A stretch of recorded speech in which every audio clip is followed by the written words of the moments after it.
le pareció el formato? Comenzando por lo primero, ¿no? ¿Qué le pareció el formato de este debate? Me pareció excelente el formato, un formato que no solamente le permitió a los jóvenes, a través de sus preguntas, dejar muy claro cuáles son sus preocupaciones, sino que a nosotros nos permitió profundizar en cuáles son nuestros planes y cuáles son nuestras propuestas. Muy buen formato, muy buen formato. Muy buen formato, mucha agilidad mental, mucha presión y no sé, de pronto surge la oportunidad para ver si todos estamos claros en matemáticas, ¿no?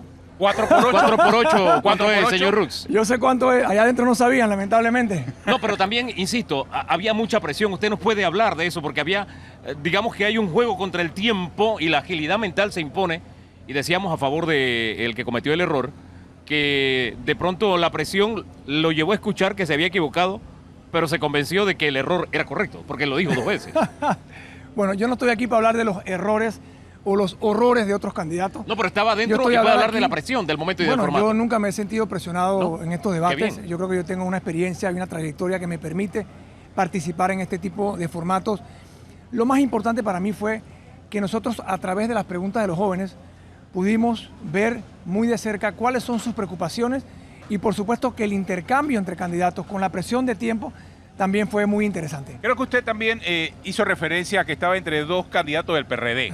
Y también hizo referencia a otro tema, y es el tema de la constituyente, porque casi todos los candidatos hablaron de la constituyente, pero usted hizo una distinción, no cualquier constituyente. O sea, ¿de qué forma plantearlo entonces? Bueno, hay no otros 2 asambleas, candidatos. ¿cómo sería entonces?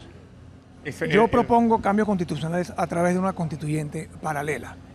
Hay otros candidatos ahí que propusieron una originaria que no está en el esquema de nuestra constitución y otros que hablaron de sentarse a negociar con la Asamblea para tratar de lograr un cambio en la Constitución. Eso para mí no es viable y lo dejé muy claro ahí. Nosotros apostamos por una Asamblea Constituyente paralela para desmantelar el sistema que hoy tenemos, que blinda esa impunidad de que los jóvenes nos hablaron hoy. Eso significa que esa constituyente paralela respetaría el mandato suyo de ser elegido presidente, lo respetaría hasta el término de los 5 años. Sí, claro, porque la Constitución, como sabes, habla y permite la constituyente paralela todos los cargos de elección o puestos que han sido electos, como por ejemplo magistrados de la Corte, se mantienen y no se afectan sus términos. Título constitucional para la descentralización, eso también me llamó la atención. ¿Sería un elemento y un cambio importante dentro de esa propuesta constituyente necesario? paralela? Estos tipos se han dedicado a utilizar la descentralización para robar y para hacer política.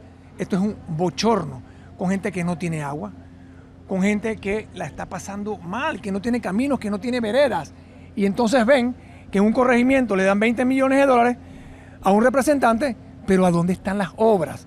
Entonces desvirtuaron el concepto de la descentralización, que es válida y es necesaria para mejorar la calidad de vida, para luchar contra la pobreza, para luchar contra la desigualdad, pero no podemos dejar que utilicen eso como un botín político.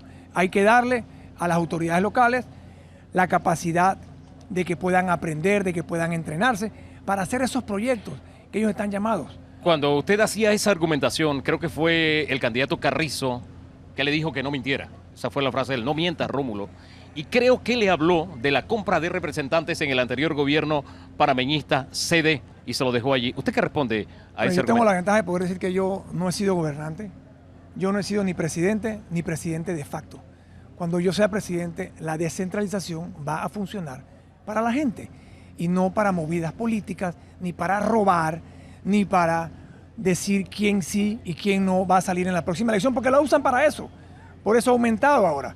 Desvirtuaron el concepto de la descentralización. Y eso lo hizo este gobierno. El que está mintiendo es él.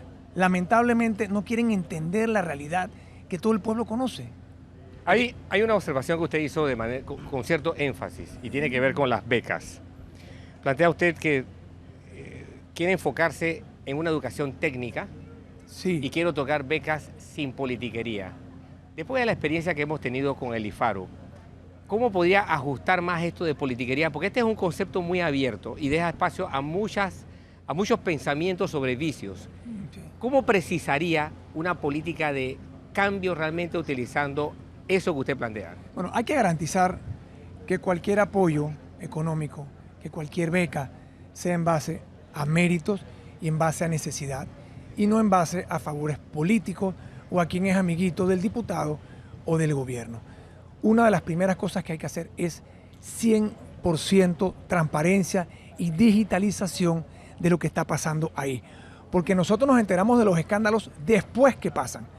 Pero si esa información estuviera en línea, que tú pudieras desde tu teléfono saber a quién están nombrando, de cuánto es la beca, si es amigo o es hermano o es familiar del gobierno, entonces eso sirve de detrimento para que la gente deje de abusar, que es lo que han hecho en este gobierno. Y hay que decirlo, nosotros tenemos que tecnificar cómo se otorgan las becas y cómo se otorgan esos apoyos económicos con reglas claras y que si se violan las reglas, los que las violan vayan presos. Eso es sencillo.